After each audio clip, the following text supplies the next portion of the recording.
call this meeting of Atascos County Commissioners Court.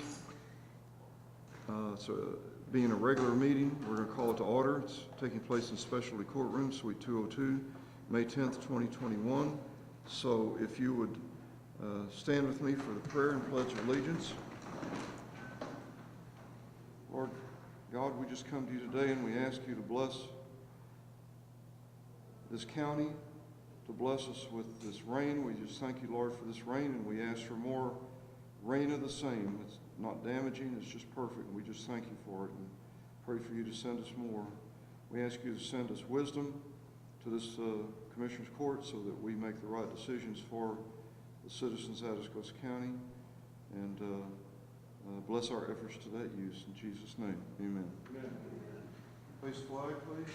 I pledge allegiance to the flag of the United States of America and to the republic for which it stands, one nation, under God, indivisible, with liberty and justice for all. Please be seated.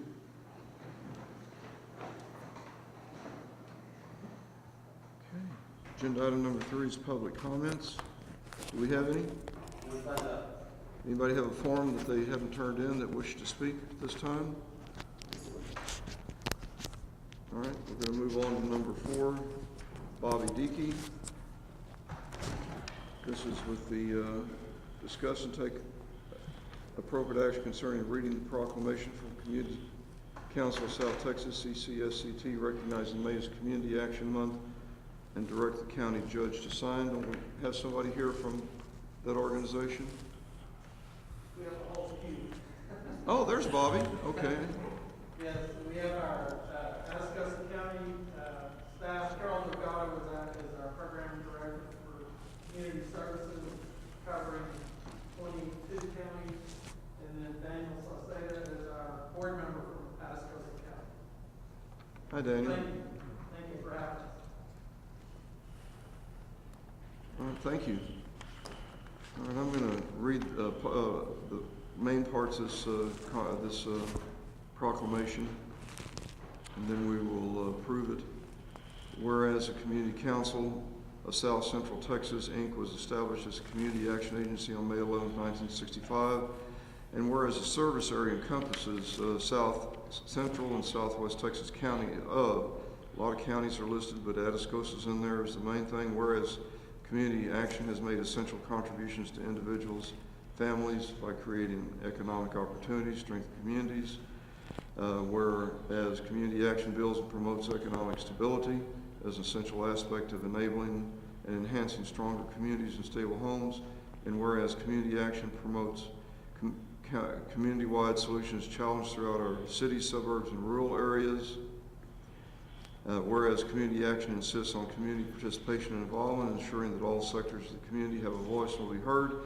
Whereas community action is celebrating 57 years of innovation, impact, and providing proven results for Americans. Now therefore I, Robert L. Hurley, County Judge of Atascosa County, do hereby proclaim May 2021 as Community Action Month in recognition of the hard work and dedication of all Atascosa County community action agencies. So moved. Second. Motion by Commissioner Gillespie, second by Commissioner Knowlton. Discussion. Just appreciate all that you do for our citizens and the help that you bring to us, so we thank you for that. All those in favor, please indicate by raising your right hand. Would you like to come up here? Is there anybody taking pictures, the paper or any place? There she is. Would you like to come up here and take a picture with us? I don't know where the original is.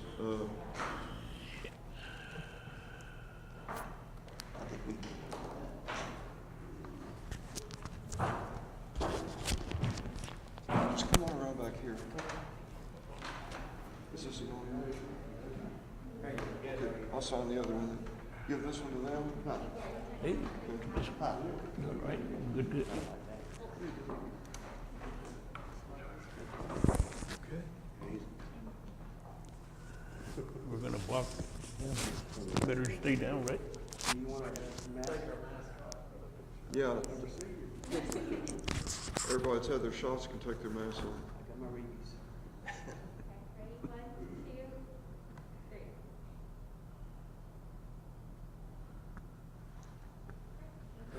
This will be your copy, Mr. Dickey.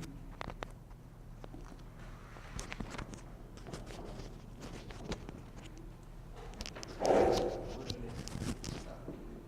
you so much, Judge. Thank you. Thank you so much.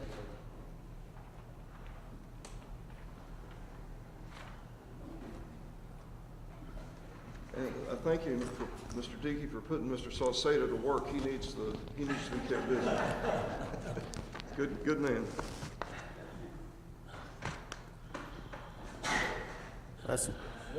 Okay, number 5 is Don Penny and Roger Garcia discuss and take appropriate action concerning an update on current COVID-19 situation, needs, and response. Good morning, Morning. Garcia. So we're not doing much now. Everything's kind of slowed down. Our vaccine didn't go as we had hoped for, but people still came. The National Guard will be here Monday the 17th, and they'll run for a week and a half to finish up the second dose of what they did the last time for us. And the numbers in the county are low, but that can be accounted for, that we're not testing. Nobody's really getting tested. So Would you put that on, I know you're probably afraid to put that follow-up second shot on Facebook, but the way our turnout's been, I don't think it'll be a problem, but I have had a lot of people calling and asking. yeah, no, I've had people call in too, wondering what day they're supposed to. I guess they didn't look at their cards. So Put it on our emergency management yeah, page. we'll let them know. And put that it's only for people getting a second shot. Yeah. Well, people are going to do people things. Other than that, there's not much going on with COVID. We still have supplies if we need them. Well, our numbers are coming down, but it's disappointing that people have quit getting the shots. We terminated the county/Texas Department of Emergency Management, the county TDM project out there because we were getting so few people, and it was getting worse and worse. And we're not the only ones. Just for the public's information, the state of Texas, TDM and TDISH, Texas Department of State Hospital Services, who we talk to, they say it's statewide and nationwide, that once the at-risk, the employees that needed the shots, and mainly nursing, medical, and then the at-risk people got the shots, it just, it's like we hit a wall. And so it's my view that we have, in Atascos County, we have HEB, Atascosa Health Center, Walgreens, Walmart, and McFarland's Clinic giving shots that you can call and make appointments. I say Walgreens, also Walgreens as well as Walmart. And I think Health Center and HEB are in Lytle too, I believe. They were, and I believe they still are. So I think that's enough to take care of the demand we have now, unless it picks up. The problem is that, well, I don't know what the problem is. Everybody's got an opinion on what the problem is. I think it's that we're moving down into the age brackets where people are going, well, I'm not sure I want to get the shot, and they say doesn't hurt my age level as bad, and I think people just are kind of stalling. I talk to a lot of people and go, well, I'm going to get the shot. I just don't know. Not right now. So I tell you, it's a pretty long needle. I went and got the shot, but it didn't hurt until later. It is a pretty good sized needle, but I know everybody up here survived it, and about 35% of our county has survived it. But we really need to get another 25 or 30%. I guess that's all I can do is just say that it's regretful we're not more vaccinated and that more people haven't taken advantage. I have a question. Any other comments or I have a questions? question. Do you have the Question. current statistics with you? Not with me, no sir. Okay. I'm curious what they're showing now. I That's talked to the Don. only thing He you said can they're watch really- is they're really low. I talked to Don. He said you're talking about the numbers of sick. Yeah. Yeah, he said they're really low. So I don't know. Number what of really low. cases or, I don't know. I don't have anything. all right. TDISH still maintains a count, and we were down to 4 at the end of last week, and now we're back up to 8 or 9 positives. And we had 12 new, I think, as of Saturday morning, but then there were some came off of it. You know how that works. So Yep. last time we looked, it was 8. 4 was a really good number for us. So, but I think people just need to be vaccinated. It's a good feeling to be vaccinated because you just feel more confident in going places, even if you're still wearing a mask or not. It still makes you feel more confident. Does me anyway. But that's up to the individual. Anything else? I'm just the next item, so I'll just stand here. Hmm? I'm the next item, so I'll just Okay. stand here. We'll move on to agenda item number 6. Roger Garcia, discuss and take appropriate action concerning personnel, existing employee Jeannie Cuellar Alvarez, position transfer to Assistant Emergency Management Coordinator, pay rate $38,538.58 annual, salary budget area 0120447-402, physical drug test not applicable, start date 5/17/2021. Roger. So we had that spot opened up. We found who we wanted. We transferred her. She works for the sheriff right now. We're gonna make it like a lateral move. She'll come over with everything she's got, so she won't have to start over. I think we're gonna get a lot of good use out of her. So I'm excited. I'm excited for where I'm hoping to take the office in the near future, and I think it'll work out just fine. Who does she work with now? She works with the sheriff right now. Oh, Yes, sir. so, Does the sheriff know? I guess he knows now. Yeah, I let him know.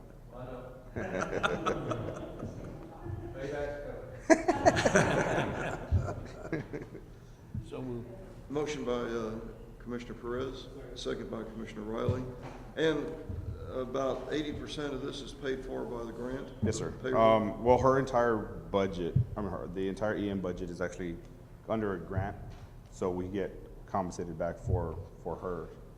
So we, and then we can still yeah, but we use. pay some of that, but still, we're getting compensated. Yeah, I mean, we don't get 100% of that, the monies we spend out back. Yeah, we get like 80%. Right. I think. Yeah, so, I mean, the majority of her budget will be. It's still a good deal for us, and I think it is if we're paying, we don't get it if we don't fill the job. yeah, so.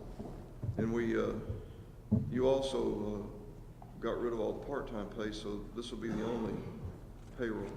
I'm just saying this for commissioners' information. Yeah, it should, we'll be able to manage her spot with grants very, very, very easily.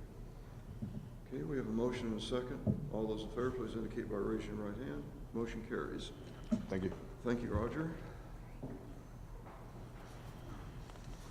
Number 7, Trent Rowell, discuss and or take appropriate action concerning an update on the Bird Eye Road tire investigation. I guess this may be a recurring theme for some time now, on our meetings. That's good. I mean, Yes, appreciate you I putting it believe on it there. will be, yes. I just wanted to give you all an update on what was going on, at least in my office, and Roger and I have been talking about it as well. But last couple of weeks, I've talked to TCEQ, both the criminal investigation unit and the civil investigation unit. The civil investigation unit are still kind of going through their processes. They have not gotten to the point where they're really doing anything additional to what they've talked about. When the last time that they were there, the attorney that I talked to did say that the people that are running the tire dump here are operating under a license provided by someone else. It's not their license, it's not appropriate, but they are using his name. That license is being investigated by her and other counties. And so she's trying to lump all that in, but also we discussed the fact that these particular people weren't too impressed by civil action and by lawsuits and that type of thing. So I talked to the criminal investigator Malcolm Ferris a couple of times. I'm going to meet with. I also talked to Audrey Lewis, our DA. We're going to meet this week. It looks like we might be on the road to getting that either at the point where it could go to a grand jury or other criminal processes to, if they think we need more evidence. There may be some things that Audrey can help us out with. Mr. Ferris said that he can help with that as well, as far as things that we might need to gather more evidence. And so I talked to Audrey, and we're going to meet, either meet with her or meet with her district attorney. I had prepared a lawsuit to seek our own injunction, which again is not, I don't think is going to be the cure-all, but it may be that if we can get a judge to find them in contempt, we might could use that as a little leverage to have them picked up and at least stop the bleeding. The legal processes by which to do that were a little tenuous, but I've done some more research, and I think we're on a little firmer ground on that, and so I plan to get that done and get a court date. Hopefully by the next meeting I can either tell you we've already been before a judge or when we're going before a judge to get that ordered, an injunction having them to stop, and then I don't anticipate that will stop them, but it will, then we can hopefully hold them in contempt of court for not stopping, and then seek the police out there to pick them up on that contempt. So that's where we're at. It's more, I mean, nothing seems to be a quick solution to this problem. Mr. Ferris has talked to all the witnesses that we provided. He's gotten most of what he needs. He explained to me that these are not easy prosecutions, that you know, it requires experts, that, you know, you have to have the weight. It's not only the weight of what's out there, it's whether that material can be reused, and that requires an expert to tell you what's out there and whether those tires are reusable, or if they can be shredded and used for something else, and if they can be, that's another route to take, and if they can't be, that's another route to take. And so there's nothing that's just like a silver bullet that we can use and it be over with. But I do think that we're on the road to at least getting some type of court action so that we can try to put a stop to it. I'm also hopeful that meeting with the DA's office, I looked at the statute, and I think, you know, I'm going to talk to the DA. It seems like they may be making it more complicated than necessary from what I'm reading on the statute, and see if she can't prosecute based on dumping of illegal dumping is what it's on, and so hopefully that she will be able to do that. So that's where we're at. Questions? No. Comments? I spoke with Trent last week about all Yes. this already, so. Appreciate what you're doing. So I will probably next meeting, I'll go ahead and put this on the agenda again and give you an update either on where the suit is. Hopefully I'll either have, like I said, have a date. I'm sure I will either have a date or have already been to court with it. Well, we appreciate you staying with it. It's important. Yes, sir. Any other questions or comments? Okay, let's see here.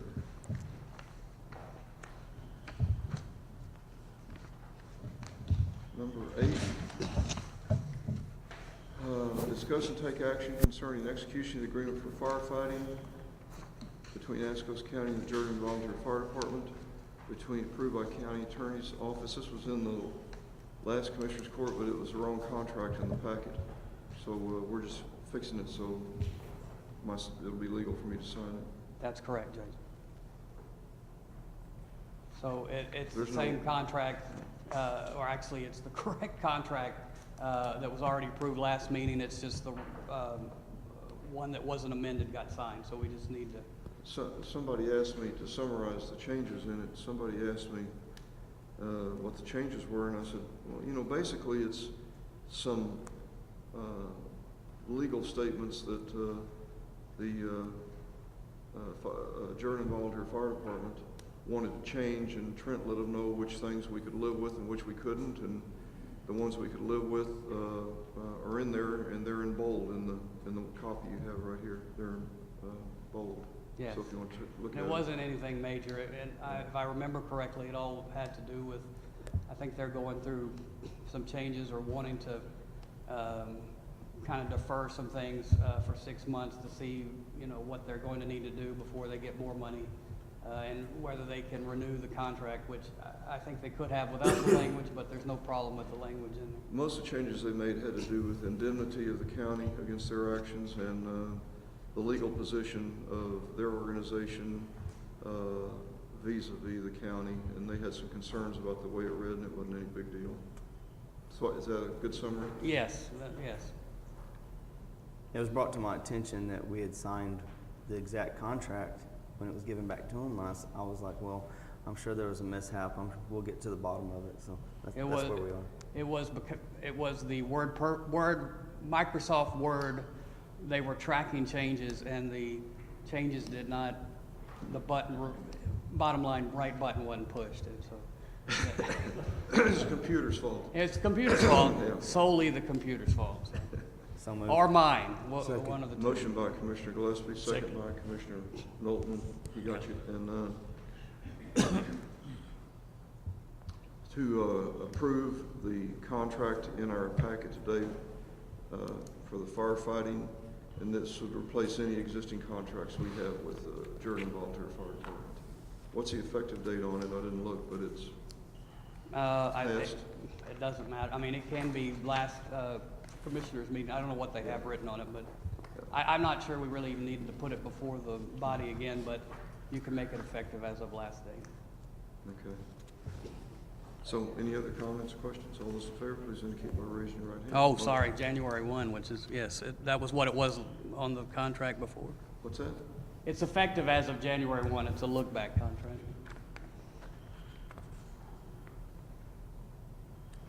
Well, it's to replace any contracts that Yes. replacing, it can't be retroactive, but essentially there's not any changes. There's no changes. That There's affect really- needing to be retroactive. Yes. And we voted on it, so we're gonna move on to number 9, discuss and take action on improving road in Oak Creek Estates, Precinct 1, for Texas Transportation Code, Section 253.003. Trent? Okay, this is, Commissioner Gillespie and I had talked about, he had brought this to my attention, that he has, actually more than one, but I think the worst problem is in Oak Creek Estates with a road that is not a county road, but it's in a subdivision. The Commissioner can tell you, but you might know it's, over 50 houses, I believe over 100 houses that service that area, including a nursing home that was just not too long ago was established in that area. The road is impassable almost, and there is a bridge that's there that is also impassable. This was in a subdivision where the developer did not dedicate the road to the county, so this is a private road. There is a provision in the transportation code that allows the commissioner court to seek to improve and basically adopt that road. And I wanted just to first of all, give you information about that process for any future activity we may want, and also then to authorize proceeding with Oak Valley.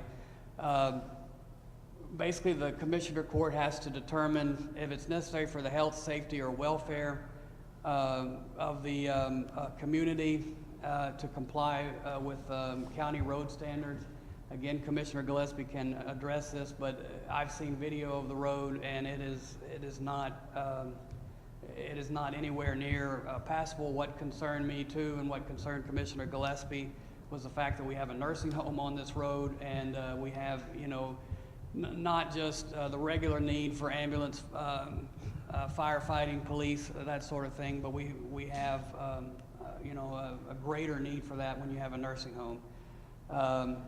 The statute also allows for the assessment of cost, a proportion of cost to be assessed to the subdivision owners if you want to.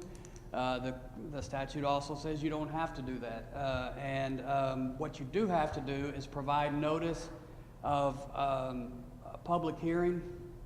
You put 2 notices in the newspaper, you hold a public hearing. After that public hearing, you actually send out certified letters to the subdivision owners, which they can then vote on. If a majority pass it, then you can either proceed or assess the property as agreed. You can assess X number amount for each household. You can assess 0 amount for each household, whatever the court deems is in the best interest of the county. And then once that is passed, once the work is done, it does become a county road. And so we have, and I believe we've discussed this before when we're dealing with subdivisions, we have this problem, and we're unfortunately probably going to have more of this problem. We have developers coming in that, and it's not any fault of the county, but that they come in and do these private roads. They don't build them to what we would hope that they would. We have one coming up for approval now that we like, where they're going to dedicate the roads, they have post a bond, they do things the right way, they have the commissioners come out and examine the roads, but we have a lot of private roads in these subdivisions. And as they deteriorate over time, this might become a tool to try to fix those roads for the citizens. And it also is helpful to get this out to the public so that they know when you're buying these, in these subdivisions, you need to be able to distinguish what is going to be a private lane and what is going to be a county maintained lane, and that may influence your, your buying choice.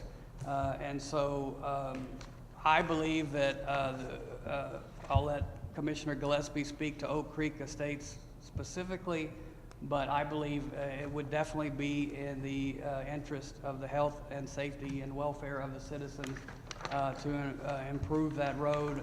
What the commissioners decide as far as cost, we would come back, and this would authorize us to kind of go and look and see, kind of get an estimate of cost, come back to the court, and then we can discuss, what, if any, assessment needs to be made.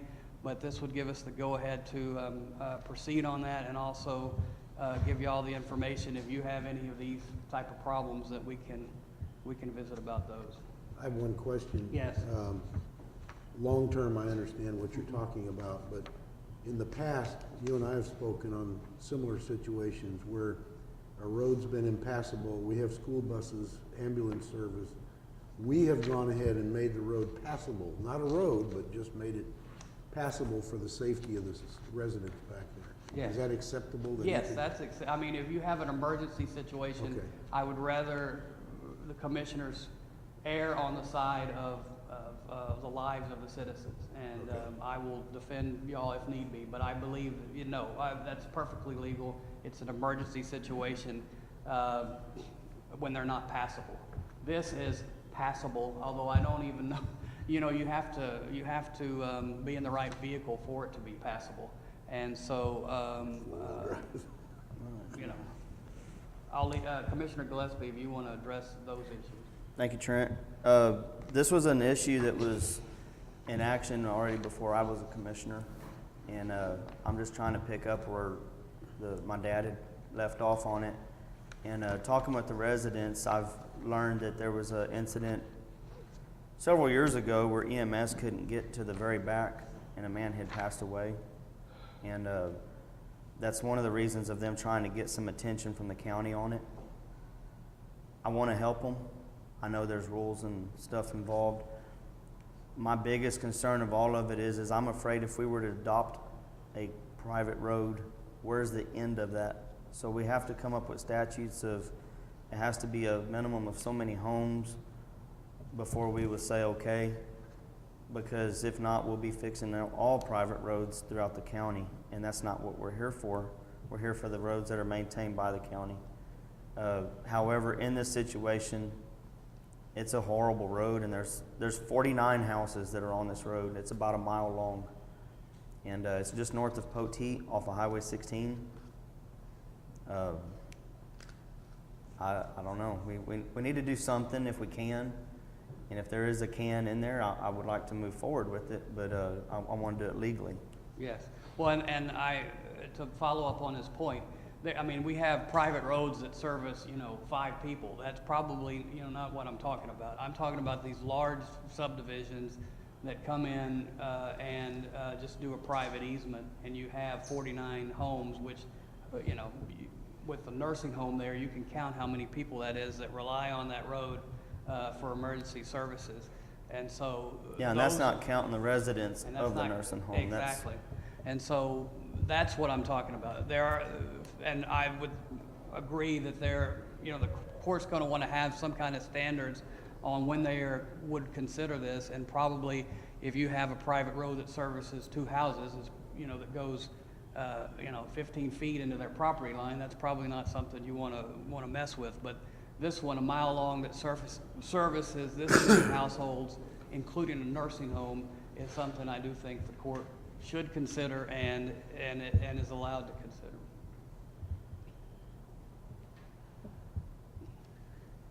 Is this something we can also address in our subdivision restrictions to clarify when a subdivision is gonna be acceptable? Because it seems to me that this situation could have been addressed many years ago. Not that it wasn't, but. Right. I would like to look and see, I believe we can, the state, and it may, I would go ahead, go ahead and do it and then let somebody challenge us, because it doesn't seem to be, it doesn't say you can't make, and I will check again, but it doesn't seem to, there are certain things that you can make them do and certain things that you can't. I don't recall anything in the state law that says we can't have higher standards for roads, and we may just want to make that as part of our subdivision ordinance, that even if it's going to be a private lane, it has to be approved by a commissioner and meet those standards. Or the circumstance could be any number in excess of X Exactly. requires this. Exactly. So if you have the situation with the 15 feet serving 2 houses, maybe that's not, something we're concerned about. It's the situation where you have a mile-long road that we probably would be more concerned about. So what is the action item you need us to do right now?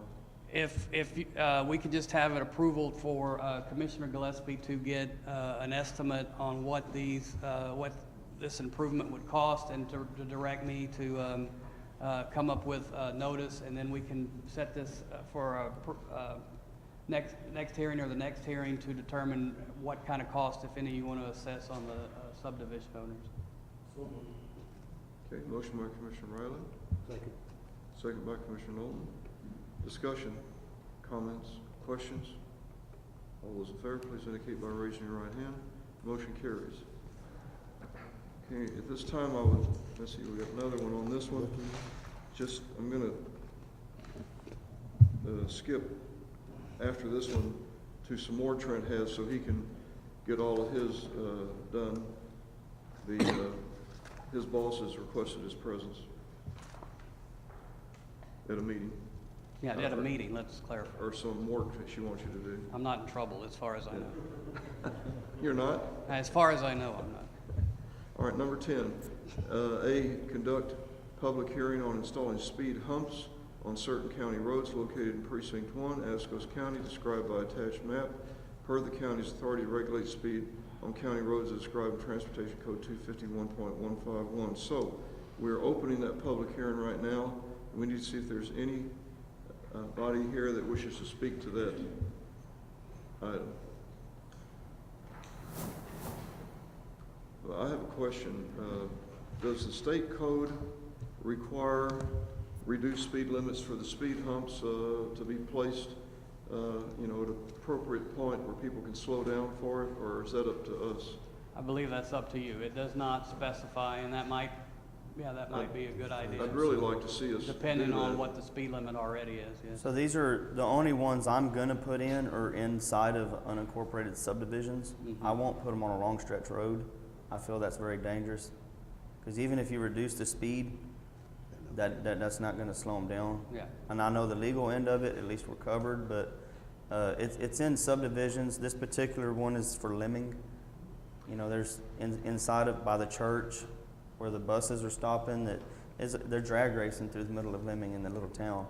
And in the sheriff's behalf, they go out, you can't catch them. They see a cop car and they don't do it, And he's gone 2 minutes and they're calling me. They're back at it again. And the only way I feel we can do it is just to put obstacle on the road to make them slow down for the safety of the kids that live in the area. Yes. And what, the speed limit there is probably already fairly low, I would assume. Yes, I don't recall off the top of my head what it is. Yeah. It should be 30 to residential. The- And there will be, we will put appropriate warning signs that there Yes. are speed humps and to slow down. Well, I think it's a mistake to put it up with no notice of any kind. Yes. No, yes, I agree. Yeah, we will have, The we will reason have, to have the speed limit signs say down to 15 is that that's a ticketable offense. If an officer wanted to do that, but it would certainly, but however y'all want to do it, so. I myself think the speed limit of 30 is too fast in those little areas. The roads are too narrow. I agree, Judge, they need to be 15. Because I know 15 is slow, but my God, you're driving right in somebody's front yard. yeah. You know, I've myself have been through there, and there's, unfortunately, there's kids that will just run out in the road in front of you. And, I mean, that's their home. You know, they don't need high cars racing through there. Mm-hmm. When we might want to address that as well. And that would address those that are following the speed limit. This would address the problems that he's discussing, which are people that are drag racing, and I, from a small town, know that's a problem. That would certainly prevent that from happening. Well, I'm sure you did too, but after we had the last conversation, I looked it up too, and it's hump. and Yes, bump. it's not bump, yes, it's hump. Speed bump's illegal on a public highway. Mhm, yes. Um, It's a more of So a anyway, gradual. that's all I have. I mean, if we need to lower the speed limit in the whole subdivision, I mean, I support that too. So there's kids probably playing basketball in the street. They turn the nets out, you know, in a lot of these subdivisions, and Yep. it's,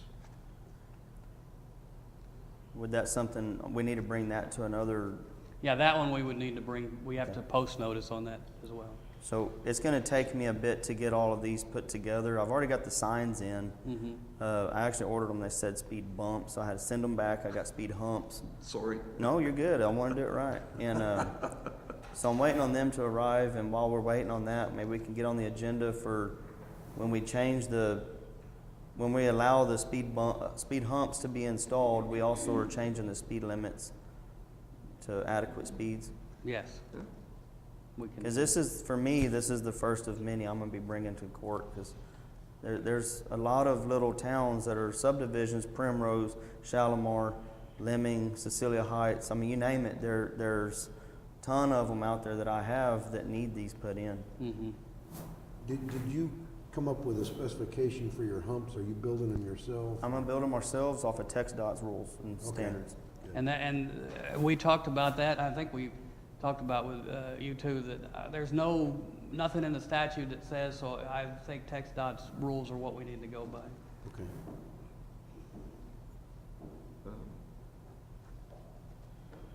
I think it says it somewhere that we use their sign. I'm sure it, Yeah, yes. I think it says it somewhere. If it doesn't, it should, but anyway, there's, in the specific statute that allows us to regulate speed, it does not specify, you know, what the size of the speed hump is, but the state's recommendations would be what I would suggest we follow. All right, well, is there any more conversation? Anyone wish to speak to this issue?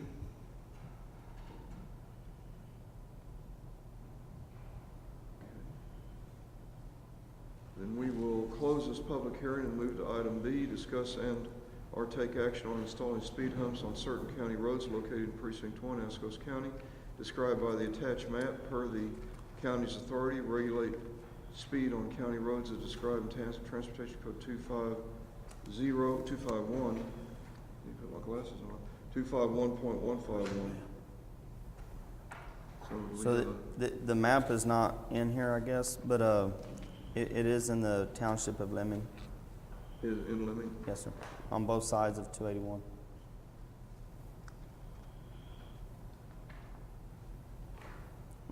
I make a motion for approval. Second. A motion by Commissioner Gillespie, second by Commissioner Knowlton.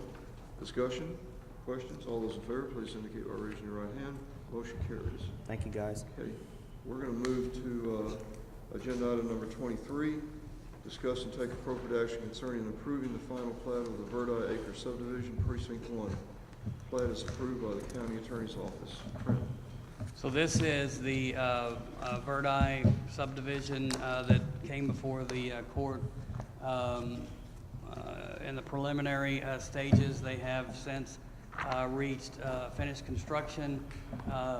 Their plat has been submitted. It meets with all the subdivision ordinances that we can regulate, and so we recommend it for approval. So move. Second. Motion by Commissioner Gillespie, second by Commissioner Perez. Discussion. All those in favor, please indicate by raising your right hand. Motion carries. B, discuss and take appropriate action concerning accepted road and drainage improvements within the Verdi Acre subdivision, subject to execution of order indicating the same. Letter of credit presented and approved by county attorney's office. So again, as we talked about in the talk about subdivision roads, this is one where it has been constructed to county specifications. It's been inspected, and we are agreeing to tentatively accept that. They have posted a bond, which means if in that 2-year period we have repairs that need to be made that they don't make, we can draw on that bond to make the repairs.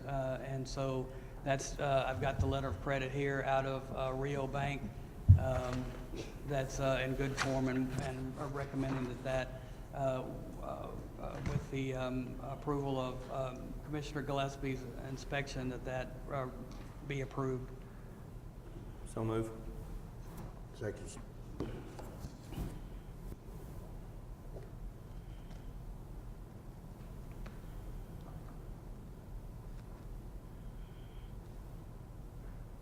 All right, we have a motion by Commissioner Gillespie, second by Commissioner Knowlton. Discussion. All those in favor, please indicate by raising your right hand. Motion carries. I believe we're on 24 now. Yeah. Discuss and take appropriate action concerning approval of the Stephen Loves Rebecca Forever subdivision located on Ernst Road in Precinct 3. Plat is approved by the county attorney's office. Trent. Okay, Judge, this is a different subdivision that we are used to approving. Essentially, this would not need to be a subdivision, but for the fact that this is a family that wants to divide their land in two, and they share a water well. And so because they share one thing, they have to go through the subdivision process. And they have reached a water sharing agreement. And because they have done that, it meets all of the county subdivision regulations. Again, it's 2 lots. And if someone buys, this will all be on record, that people will know what this water sharing agreement is and when it terminates. And if it terminates, the people that buy are going to have to find another way to get their water. But again, this is 2 lots for 2 houses. And because of the quirk in the law, this was the way to get that fixed. And apparently, Stephen does love Rebecca and wish that to be known on the title of the subdivision. So moved. Motion by Commissioner Perez, second by Commissioner Knowlton. In a discussion, is this something that should, and I feel it should, be recorded in the Evergreens Underground Water Conservation? Yes, I believe that yes, I think that's a good idea, and I will talk to them and have them record that there, so that is of note, so that the next buyer will know what's going on. All right, we have a motion and second. All those in favor, please indicate by raising your right hand. Motion carries. Number 25, discuss and take appropriate action approving the replat of lot 46 and 47 River Oak subdivision, Unit 1, located in Precinct 2, plat approved by County Attorney's Office. Okay, this is a replat. The documents are in your, or hopefully in your packets. It's because it's a replat. They gave notice, as they are required to under the code, They published notice in the newspaper. They gave notice to the, by certified mail. They have provided me with proof of all that. And that has all been done, there he is. That has all been done and done correctly, and so we're recommending approval of that. I have a question. Regarding water, I presume that Benton City services this? Yes, I believe Has so. anyone contacted Benton City to ascertain that they have the capacity to service this? Okay. Yes, sir, they pay that, the owner paid the fee to prevent cities to run their studies, they run that adequate service for 2 different connections. Okay. Yeah, they have their, they're required to provide proof of that, and they did. I move approval. Motion by Commissioner Nolan, Second. second by Commissioner Gillespie. Discussion. All those in favor, please indicate by raising your right hand. Motion carries. Thank you. Number 26, Trent Rowell. Discuss and take appropriate action concerning an amendment plat for Grandberg subdivision in Precinct 2. Sir.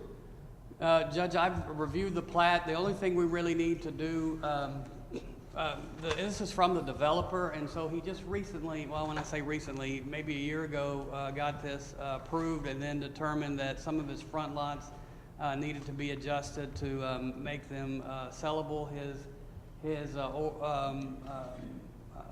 What was the word? The agreement, restrictive covenants, it was in there, the restrictive covenants allow him to do this.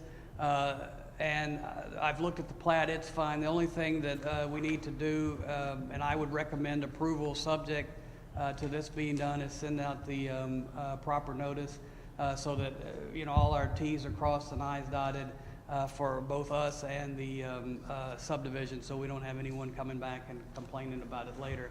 But I understand there was going to be an attorney here, maybe? Okay.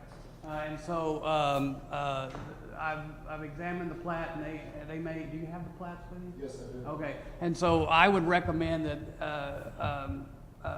that you go ahead while we have you all here and sign that, so that we already have it signed. And then, if you wouldn't mind delivering that to my office, then I'll hold on to that until, and I'll advise your attorney on how to publish the notice.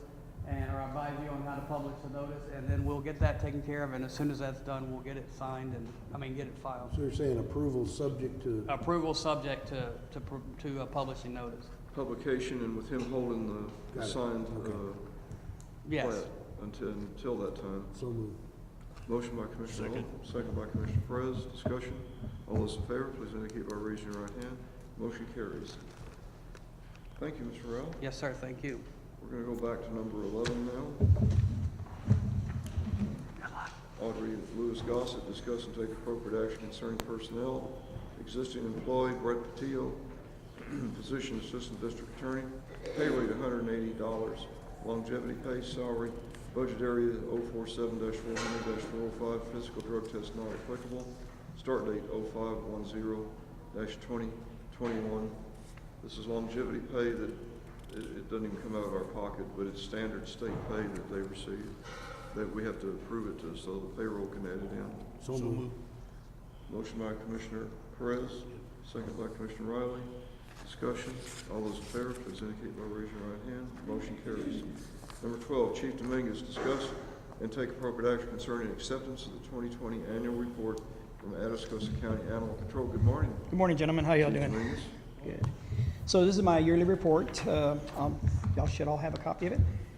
So we'll start with the total animals processed, and I gave y'all totals at the very bottom to refer from year to year. So the first category will be total animals processed. For 2019, we processed 2,271. For 2020, we processed 2,030. Out of those animals adopted for 2020 were 377. Rescued and transferred were 696. We had 248 that were returned to owners. And we had to euthanize 300 vicious animals that came in as unadoptable because of their temperament. Out of those, also we had 352 that came in as untreatable, unhealthy. We had 15 that were born in the facility that didn't survive, and we only had to euthanize 46 healthy animals for space. since we only have 100 cages, you've been moving them in and out, haven't you? Yes, sir. We've been extremely busy. Yes. Fortunately, we've been able to get them out alive, and so we're doing really well. Yeah, I was looking at that earlier with the euthanized healthy, unhealthy, vicious, fail to thrive. I think we've got a pretty good record that we're trying to keep people safe from stray animals and treat them humanely. Yes, sir. One of the things that Those are we our should goals. note, I'm sorry, Judge. One of the things that it should be noted is that as of April of last year, we did not have to euthanize any healthy animals for space. So we basically, for all that this year, including up till now, we have not had to euthanize for space. So now we've gone a whole year that we've only had to euthanize unhealthy or vicious animals. But some of these they may be healthy, but they're not, you can't socialize them. Correct. If they're deemed vicious, in other words, if they have a tendency to where they could bite somebody or maim somebody, then we don't euthanize. We euthanize them, and they're But you give vicious. them 30 days or so to, We have a holding time where we evaluate them. Yes, sir. you give them some time to try to Yes, sir. socialize them and work with them. Correct. We can't ask for much more than that. People's welfare first and animals Right. second. Public safety first. Absolutely. Right. Yes, sir. Okay, we need a motion, to accept the annual report or questions on it? Or motion by Commissioner Riley, second by Commissioner Perez. Questions? Discussion, comments, all those in favor, please indicate by raising your right hand. Motion carries. Thank you, gentlemen. sir. Have a good day. Number 13, Loretta Holly, discuss and take appropriate action concerning personnel. Existing employee Brandy, oh, there she is. I'll read this while you're coming up here. Existing employee Brandy Avalar, position deputy TAC, pay rate 36978 annually, tier 3, salary budget area 012-444-402. Physical drug test not applicable. Start date 5/10/2021. May I go ahead and read the next one? Got this. Yes, sir. And just to clarify, I get my tier 1 and tier 3 mixed up. This is tier 1 apparently. I'm moving them up, not down. So the technical change should be tier 1 on these two. Yes, sir. And the third one's different, so I'll just read the second one, and we'll vote on those two. Existing employee Samantha Wolf, position deputy TAC 36978 annually, tier 1, salary budget area 012-444-402, physical drug test not applicable, start date 05/10/2021. And so we need a motion to approve those two. Motion by Commissioner Perez, second by Commissioner Riley. Questions? Discussion? All those in favor, please indicate by raising your right hand. Motion carries. All right, the last one is new employee Veronica Gavin, deputy TAC, pay rate 34,978 annually, tier 2. Is that right? Tier 2. That's correct. Salary budget area 012-444-402, physical drug test complete. Start date 05/19/2021. This is just replacing an employee who only lasted 30 days and said the job was way too much for her. So I'm replacing somebody who just quit. So moved. Motion by Commissioner Gillespie, Second. second by Commissioner Knowlton. Discussion. All those in favor, please indicate by raising your right hand. Motion carries. Thank y'all. Thank you. Number 14, Margaret Littleton. Discuss and take appropriate action concerning personnel, new employee, Amber Marie Reyes, position part-time file clerk, pay rate $12 per hour, salary budget area 012-456-403. Margaret did talk to me about this, and she still has one full-time slot unfilled that she's doing out of courtesy for the request by Commissioner's Court, but she does need these part-time people. So moved. Motion by Commissioner Knowlton, second by Commissioner Perez. Discussion, questions, all those in favor, please indicate by raising your right hand. Motion carries. Was there any opposition? He had it up before you looked over here. Okay. I don't look fast enough. Okay. Number 15, Danielle Martinez. Discuss and take appropriate action concerning personnel. We're going to delete the second one because the person didn't show up for any future follow-up meetings. Existing employee, though, we want to approve is Noelia Martinez, position juvenile supervision officer, pay rate $32,000 annually, salary budget area 400-562 physical drug test not applicable. Start date 05/01/2021. Good morning. I have two corrections on this. It's Noelia Mireles. It's supposed to be her I'm last sorry? name. Her last name is Mireles, spelled M-I-R-E-L-E-Z.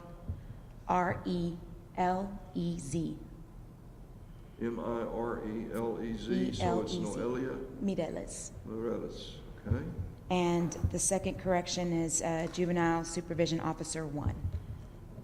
The 1 is missing. So she's just moving up So it 1. should be Juvenile Supervision Officer, Roman numeral Yes, sir. 1. She's done a great job. She's always available to help when needed, so I would just like to move her up 1 under the same budget line item. But this is an existing employee, Yes, right? sir. It's existing. So moved. Motion by Commissioner Perez, Second. second by Commissioner Moulton. All those in favor, please indicate by raising your right hand. Motion carries. Thank you. Well, I hope you find your part-time people for your control room Thank you. that show up. Yes, sir. All right, is there anything else? I have number 17, unless you want me to wait. Number 17, okay. Daniela Martinez, discuss and take action on approving the second and final part-time control room tech under line item 039-400-562 at $12 per hour for the Atascosa Juvenile Detention Center. Yes, sir. As you know, I'm already looking for 1 part-time control room tech, and I am asking for the second and final due to the fact that I'm still short 5 officers. 2 are on personal medical, the other 2 on workman's comp, and then I'm still needing to replace JSO that resigned. So I'm still out 5 officers at this time. So I'm asking if I can, So you're just clarifying that it's okay to hire them and bring them to us?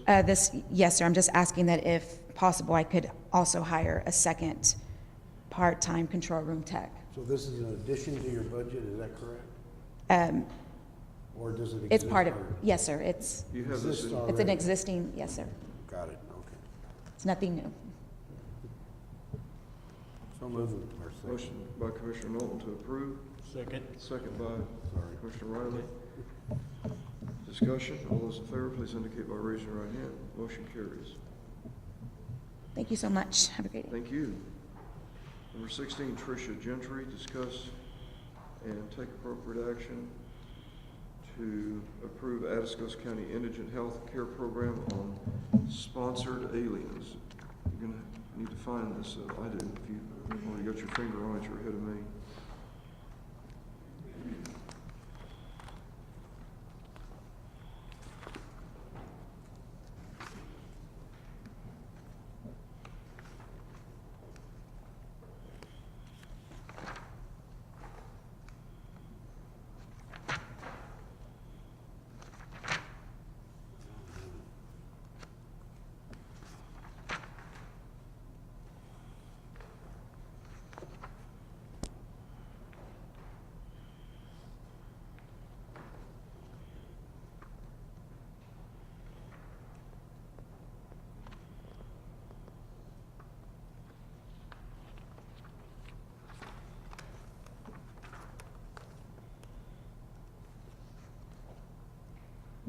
Okay, everybody have it? I just now got it.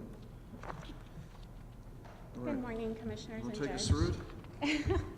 I'll give you the highlights of it.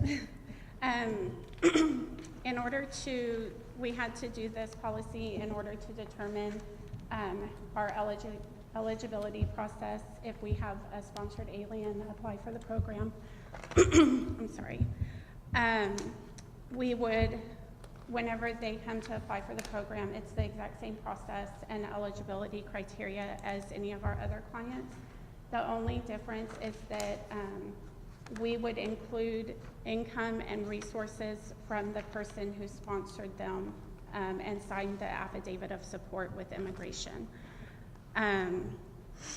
So whenever they come to apply for the sponsor, we would require the affidavit of support, and then we would go through to determine income. We have a, it's the sheet that says example on it. We have a calculation, and Excel that we put in the sponsor's income information, and then that will tell us how much of the sponsor's income we're able to count towards the sponsored alien. And that's how we'll determine if they're eligible or not by income. And then the resources, the same resources that are exempt for a regular client, those would be exempt for the sponsored alien and also for the sponsor, up to, they would get all the same deductions as a regular client. And then whatever is over those deductions is what would count towards the sponsored alien.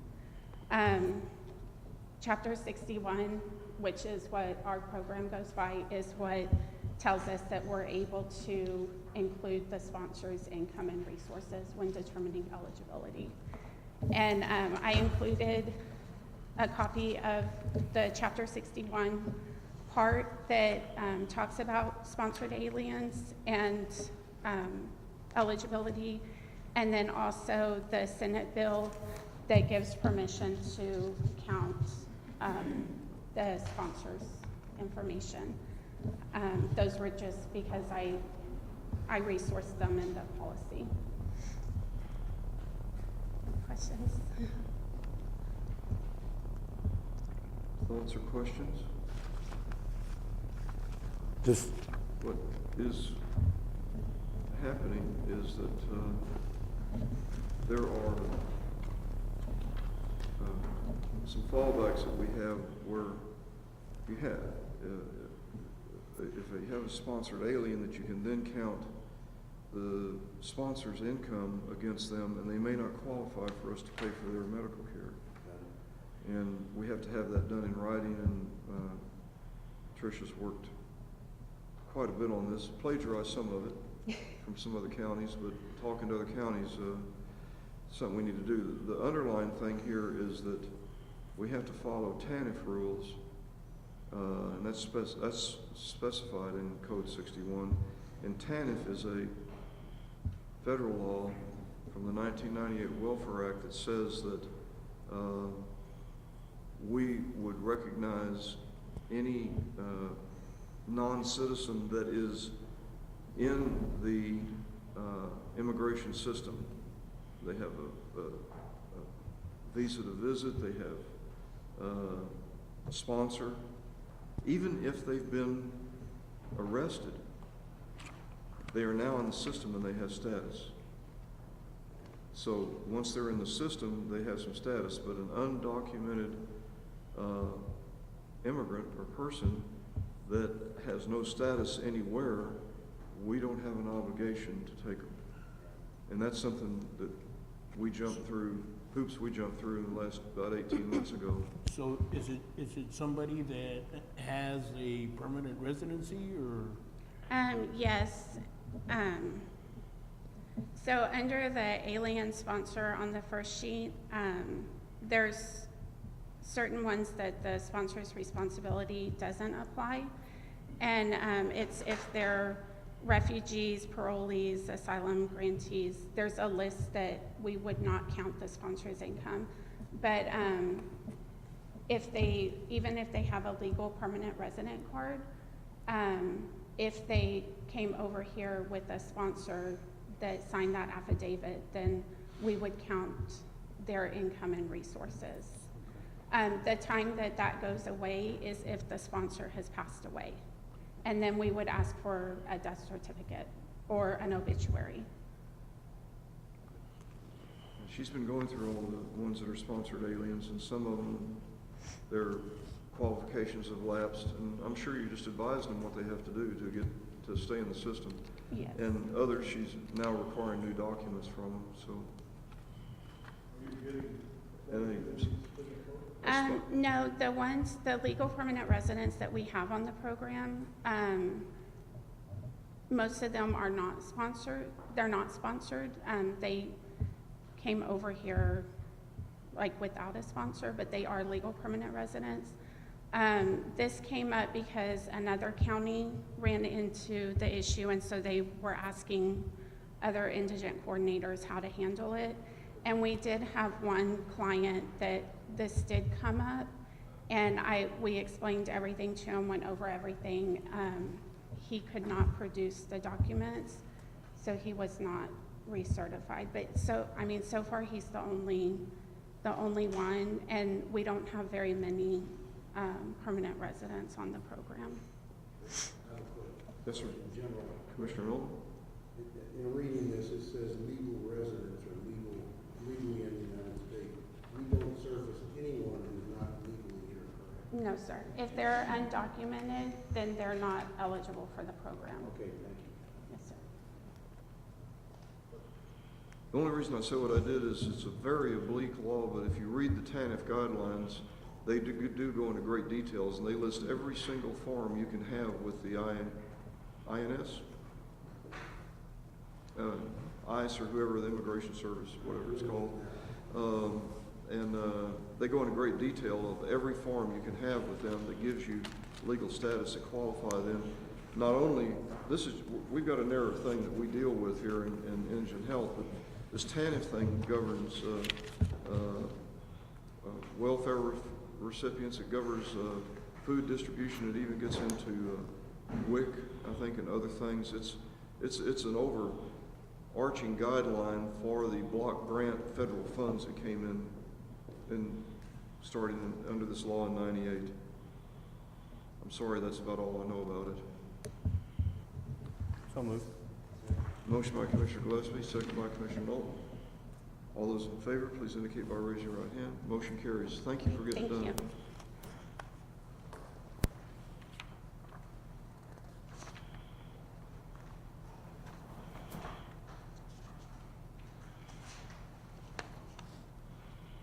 Number 18, Laura Pavelic, discuss and take appropriate action concerning the approval of publication of the Treasurer's Report Order for April 2021.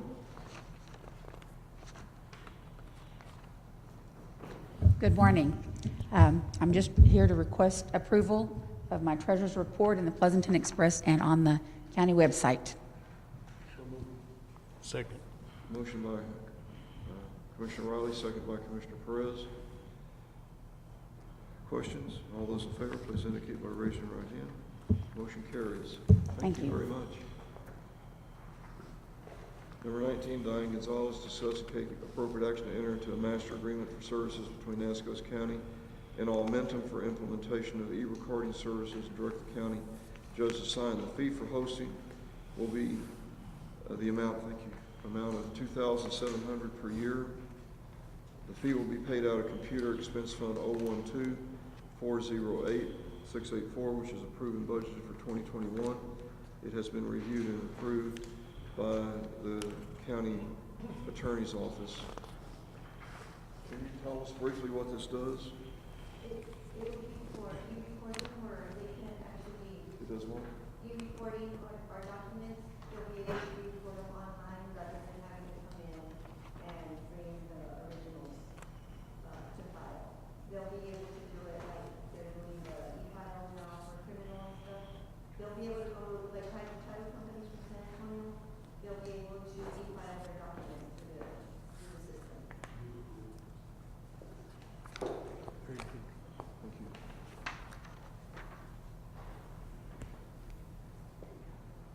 The public can e-file documents on this, and one of the big advantages is this, that Ms. Gonzalez thinks will save them time, is that e-filing title documents that come in, they're not e-filed at this time. This would allow that, and it would cut a lot of work out of their office. So moved. A motion by Commissioner Perez, Yes. Second. second by Commissioner Gillespie. Discussion or questions? All those in favor, please indicate by raising your right hand. Thank you. Motion carries. Number 20, Justin Vasquez, discuss and take action regarding changing email format for county employees from first name dot last name from at atascoscounty.texas.gov to first in all. Initial. First in it, all last name. First initial, last name. Oh, first initial, last name. Thank you. At Atascos, at county, Atascosa.text.u. Oh, stop it. I think I'm going to designate this table to read all of the agenda items. Yeah, there you go. Oh, okay.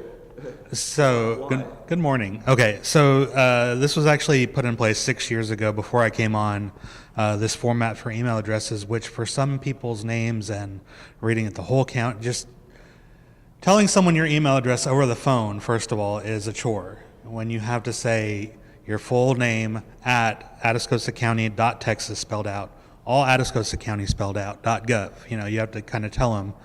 So I figured there's not a whole lot of reason to have your full name when you could just do your first initial last name at this shorter email domain, which we already have from Texas Association of Counties.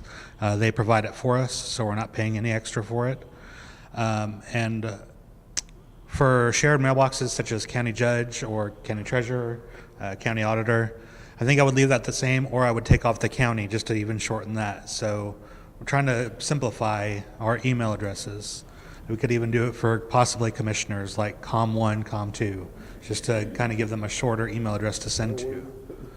Now, one thing I will say is that when we do change email addresses, they will still be able to send emails to the old address and you will still receive them, because there's such a thing called an alias where you can have multiple email addresses under one account that all go to the same place.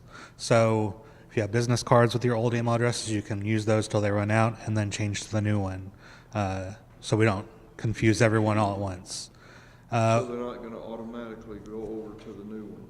Well, you can start giving out the new one once. No. When an email comes in and it's to the old address, does it automatically get forwarded to the new Yes. address? Well, it doesn't even forward. It just actually still goes to the same mailbox. So it's like having two emails. Okay. Yes. Yes. No, same mailbox. You don't have to check them both. Yeah. You just have a different header? I mean, like I have two on mine, and so I have emails under one and Right. emails under the other? Yeah. So it'll be a third one? No, it'll all go to the same mailbox that it was originally going to. No, it'll go to the, Right.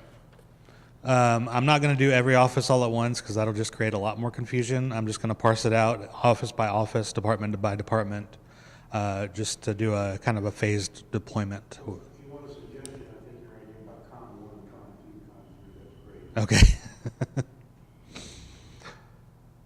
But I think in some offices we're already doing this first initial last name format. And these only pertain to the email addresses with atascosacounty.texas.gov, acso-tx.org will stay the same. Court of Law, County Attorney's Office, they have their own little extension, which is already a lot shorter. So I'm not going to change those. But for the ones that do have these email addresses listed in this agenda item, those are the ones that probably need to be shortened.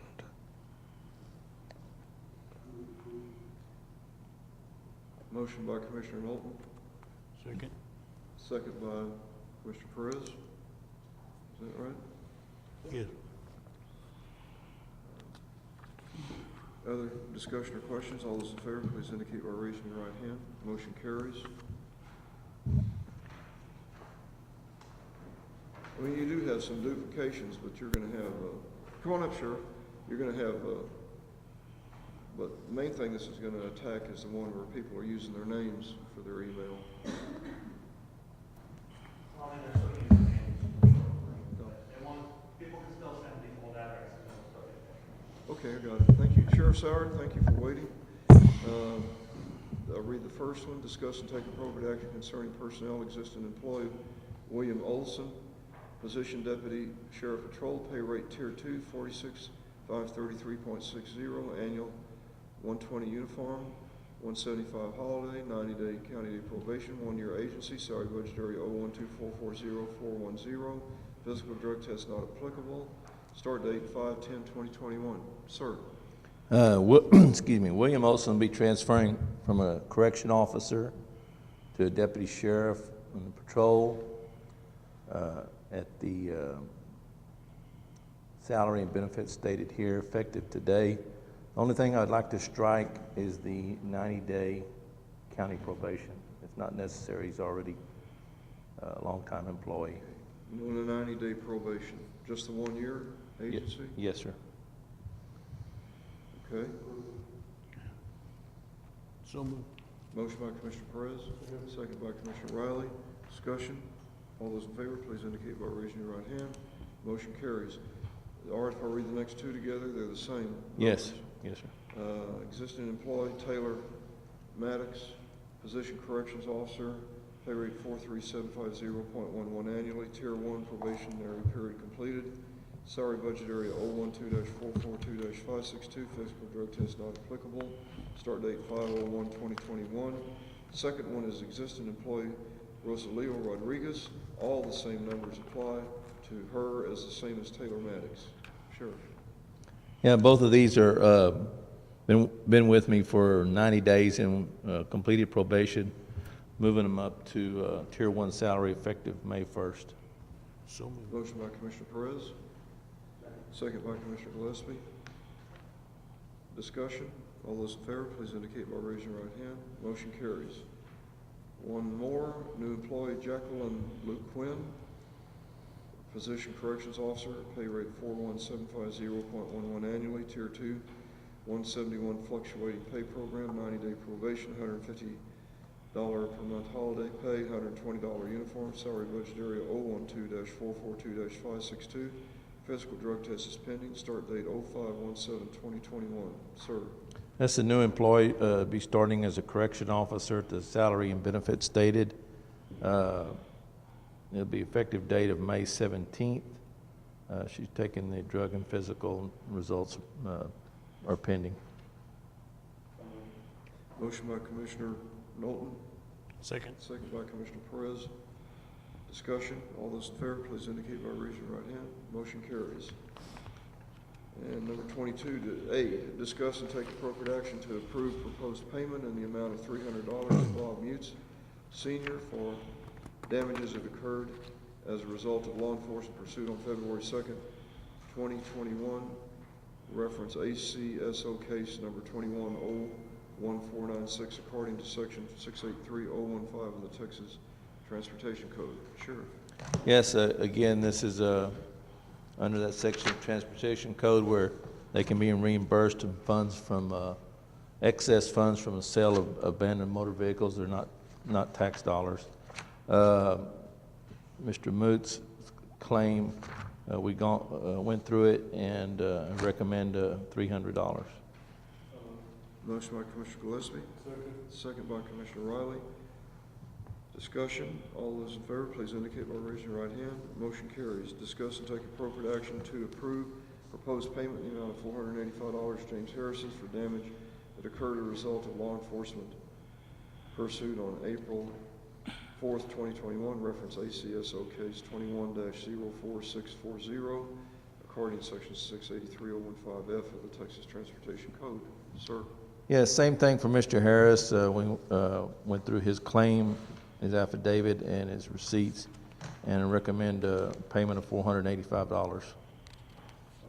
Motion by Commissioner Gillespie, second by Commissioner Knowlton. Discussion. All those in favor, please indicate by raising your right hand. Motion carries. Thank you, Sheriff. Thank you. All right, we'll go back down here to number 27, Commissioner Riley. Discuss and take appropriate action concerning personnel. Existing employee Carlos Arcantu, move from precinct 4 foreman to precinct 4 county worker. Pay rate 43638.46 annually. Salary budget area 024-400-402. Physical drug test not applicable. Start date 05/01/2021. Sir. Yes, thank you. This is an employee that I have that's been out for 3 months. COVID is still out, and oxygen therapy. And I need to pull a man up in that position to take over. So this is what I'm doing here. Okay, we have a motion to approve the move from Carlos Cantu, second by Commissioner Knowlton. All those in favor, please indicate by raising your right hand. Motion carries. And we have existing employee Pierre Anderson, position Foreman, Precinct 4, pay rate 49625.58. Salary budget area 024-400-402, physical drug test not applicable. Start date 05/01-2021. Sir. Yes, this is the man I'm putting across this position for an acting foreman since Thompson's been called, and I've moved him up in that position as well. Motion by Commissioner Gillespie, second by Commissioner Gillespie. Motion was by Commissioner Riley, second by Commissioner Gillespie. Discussion or questions? All those in favor, please indicate by raising your right hand. Motion carries. Number 28. This is under my name. A, discuss and take appropriate action concerning following the steps outlined on page 4 of U.S. Treasury Coronavirus State and Local Fiscal Recovery Bulletin to receive allocated funds. See attached.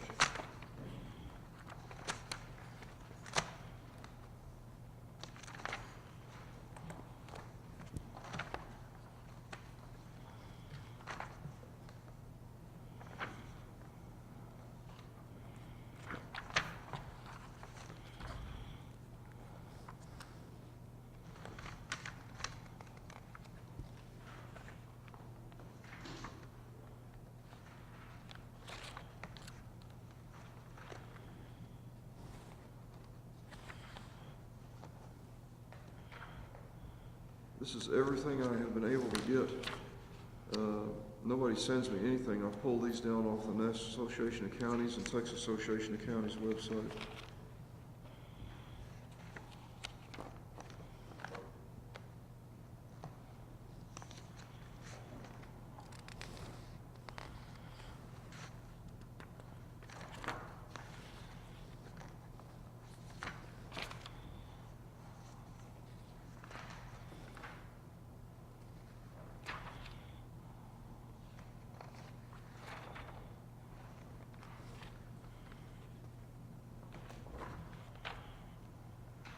Well, I bet the auditor has it, but in one of these, it has the exact accounts that are supposed to, how this is supposed to be deposited, that we have to have a DUNS number to give them to get the money. I thought I had marked it.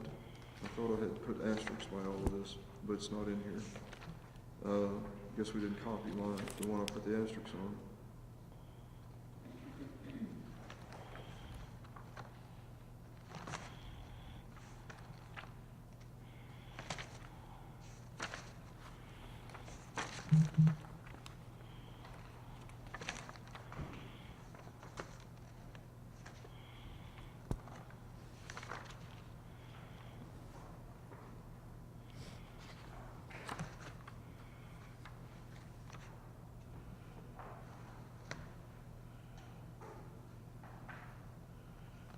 Anyway, we need to get prepared for this money to come in, so we need to set up some accounts for them.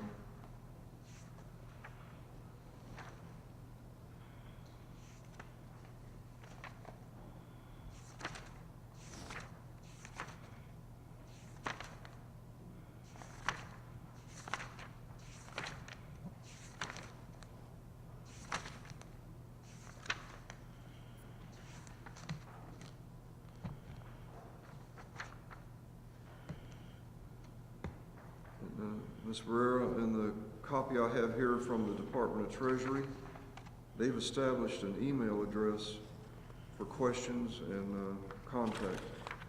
It's Office of Recovery Programs at treasury.gov. It's under this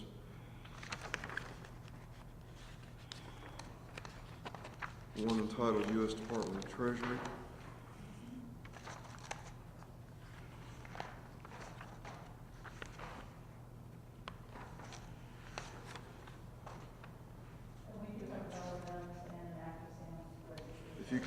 If you can follow me on if you can follow me on America Rescue Plan Act of 2021, on the third page, there is an asterisk in there. It talks about, it's the first full paragraph, second paragraph on that page. It starts with the funding for counties, metropolitan cities, 90-mile units will be separated into two tranches. The extent Treasury is going to send the first out equal to 50% within 60 days of enactment. We're we're somewhere close to 45 to 50 days right now.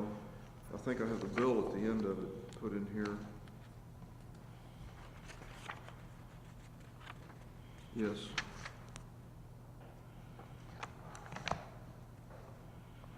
No, that's not it.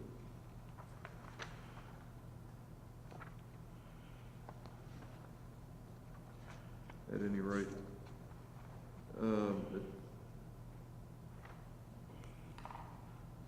Judge, we have our DUNS and we have our SAMs registers active.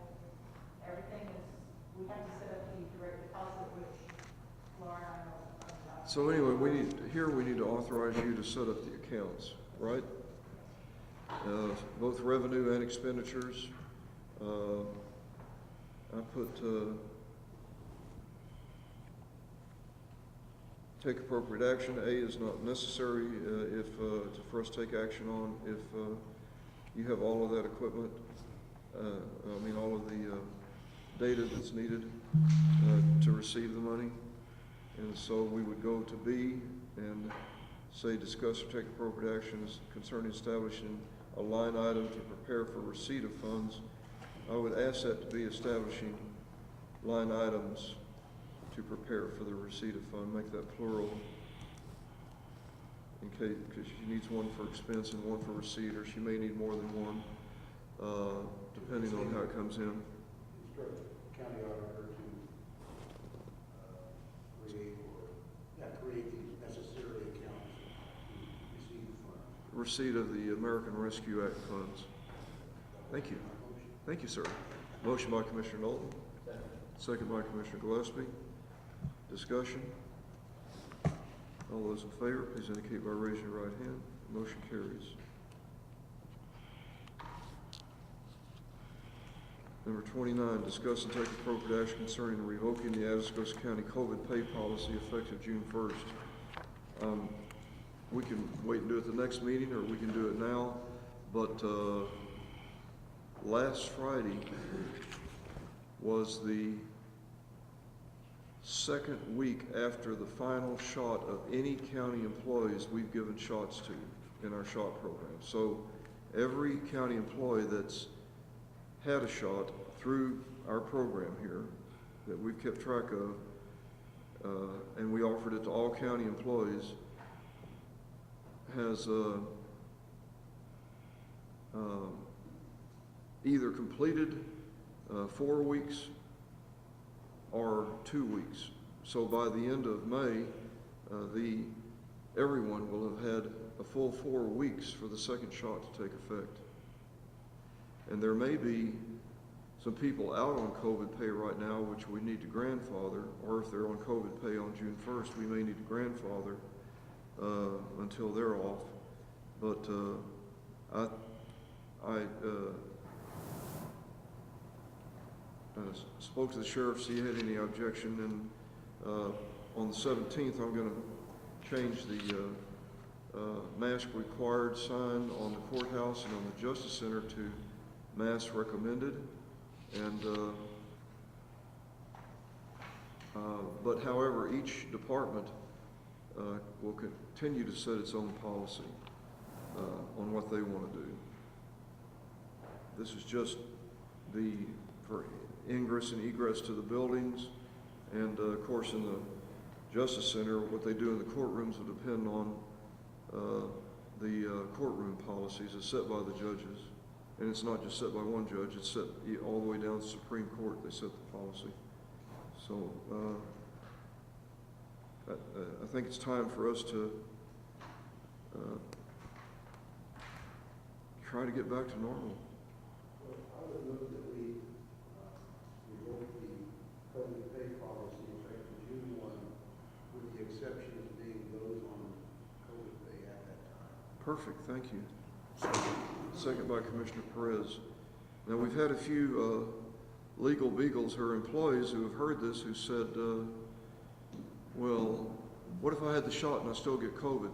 You know, okay, well, fine. If you do, have your supervisor bring it to Commissioner's Court and we'll consider it. You know, if you get some freak anomaly, but let's hope that doesn't happen. So that was my answer to that question. We hope it doesn't happen, but if it does and we have documentation on it, then that'd be an individual isolated item we could handle at Commissioners Court. If that's okay with everybody, I'll ask for the vote on this. All those in favor, please indicate by raising your right hand. Motion carries. Thank you. And I think Commissioners Court's been, not me, I'm talking about Commissioners, been very generous about this program. But it's time to end it, I believe.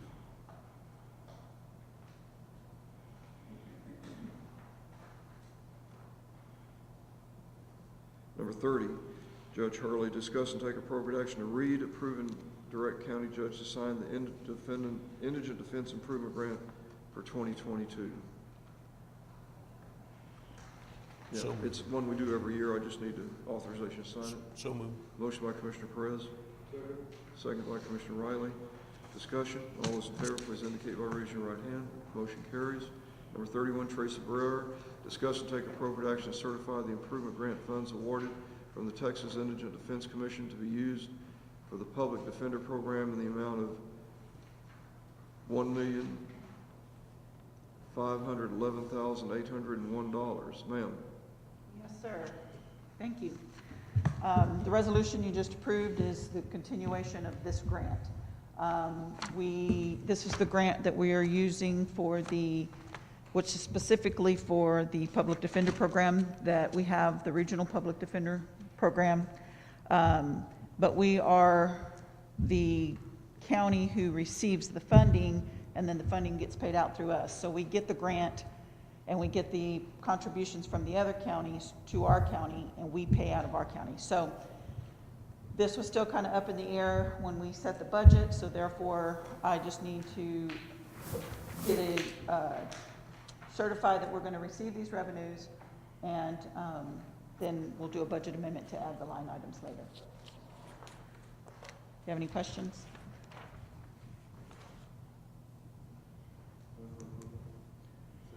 Motion by Commissioner Gillespie, second by Commissioner Knowlton. Discussion.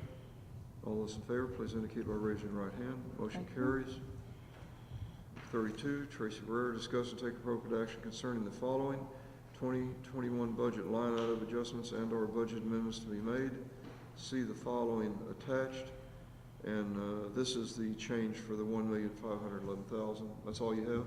Yes, and please note, we're adding the first line item, the budget amendment, we're adding line item, and we're going to set the budget for the grant amount we just approved. So the new line item is 012-300-870, which is the Regional Public Defender.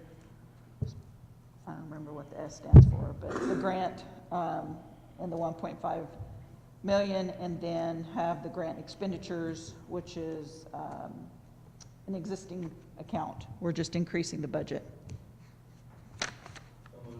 Motion by Commissioner Gillespie, second by Commissioner Riley. Discussion. All those in favor, please indicate by raising your right hand. Motion carries. Thank you. Number 33, Tracy Barrera, discuss, review, take action to approve any invoices and payroll. I'm going to read the payroll. The small payroll is $138,996.26, and the large payroll is $2,025,205.90. Sir? There's no live invoices, just the folder of the... The only bills we're approving are the ones you've already signed. Make a motion then to accept and approve all invoices and payroll. Okay. And for the payroll, did you say? Yeah. Okay, motion by Commissioner Perez, second by Commissioner Gillespie. Discussion. All those in favor, please indicate by raising your right hand. Motion carries. Thank you.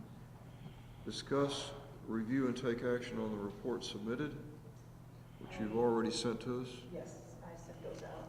by email. I'm actually going to notify all offices that I need those reports in on Thursday, because I feel bad when I send those to y'all Friday at 5. You have to look over those over the weekend before court on Monday. So I'm going to probably try to move that to a date. I know it makes it difficult, because especially when you have a court that's early in the month, so it's harder to get the reports to us, but I think it's only fair that y'all have a little more time to review those.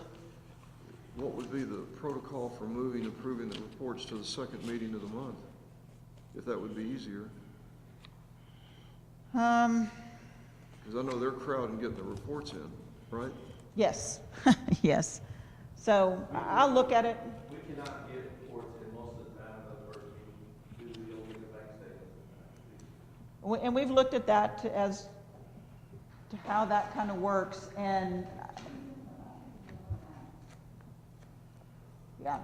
We've been looking at some different options, but I feel bad when I send them to y'all Friday at 5 o'clock, because I know y'all need to look over it before court on Monday. So, I could look into presenting it at the second meeting as opposed to the first meeting. Well, That doesn't mean that they've got the whole entire month to get it submitted. They still need to get it submitted in a timely manner. We could still do your treasurer's report on the first one. So, anyway, Well, I just wanted, I always read the ones that aren't here. It's district clerk, and for April, the commissary fund for April, and the inmate fund for April. I think there's some merit to looking at this. I've never seen it written in stone that it has to be the first meeting of the month unless just has to there's be some at a other regular, reason. just has to be submitted at a regular meeting, and we have 2 regular meetings, so, And some counties don't. right. Some counties only have 1, so, I don't think it'll be a problem. I just, again, Yeah, just check on it. That's, just a thought. Thank you. So we need a motion to approve the report submitted. Motion by Commissioner Riley, second by Commissioner Gillespie. Discussion. All those in favor, please indicate by raising your right hand. thank you very much. Motion carries. Comments from Commissioners Court?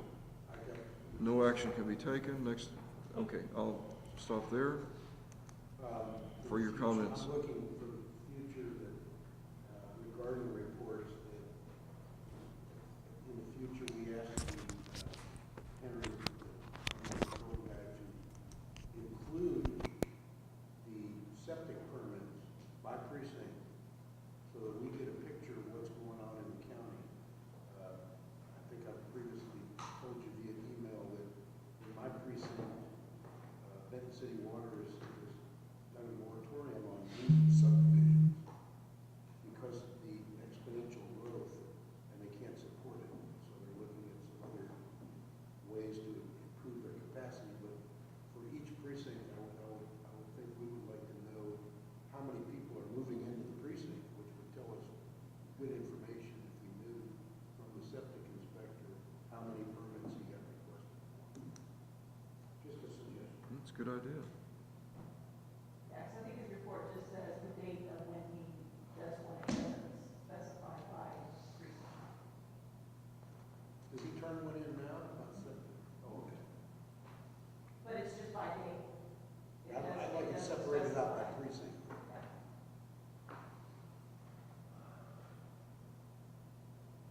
Yeah, we ought to ask him for, if you want to, Tracy, I'll do a joint letter with you or whatever, but we ought to ask him for, or Henry, ask Henry to get us all of his reports, because we're getting him certified to do health inspections, and so we'll need a report of any health inspections he does and when he starts. It seems to be taking 6 months to get a health inspection certificate. But I think they've had some issues, and of course COVID and everything else going on. I don't know what all they're dealing with.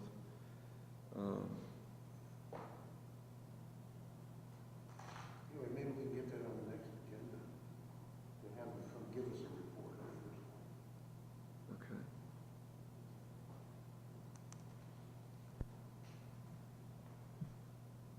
We'll put him on the agenda.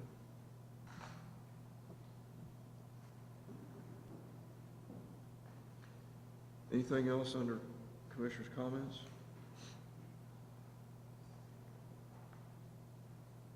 I'd like to say that when we get this money in, one of the first things I want to do is I'll come to Commissioners Court and ask you to set aside $1 million for business grants and we'll have some procedures that we're gonna go through to pay it. What? Oh, him?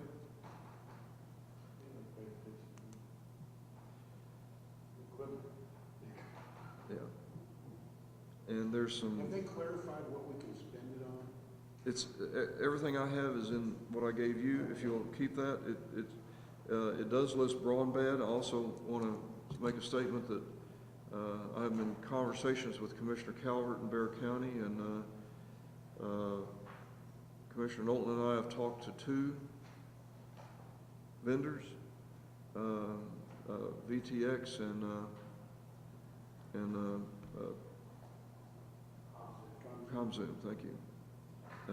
And about expanding broadband in the county, and that is an approved area, broadband infrastructure. And what I talked to Commissioner Coward about was, and he's going to look into the idea too, is the idea of us being able to put up our own county-owned towers, cell towers. And we can charge these people, this is what Commissioner Coward and I were talking about, we can charge these people to put this up.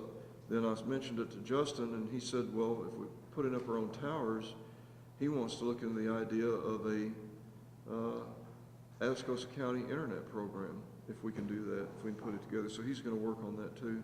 So we don't know what's going to come out, but it's all good to investigate it and see what we can do to improve broadband access, especially in certain areas of the county where it's really bad. Like Commissioner Knowlton's house. We have a dead zone on 476 from 3175 to 2504. There's nothing. In almost all of South County is a dead zone. In northeast, really, no reception. So I think we could put up 4 or 5 cell towers. The cost that I've been able to look on them is averages about $200,000 a cell tower. And if we have the money to do it, it'd be something to look at, it'd be a chance to do it. That's all I have for right now. Those are the 2 things I want to focus on. There's also a provision in there where I think we can pay ourselves back for the shortfall in COVID we had in sales tax last year, which was over $1 million.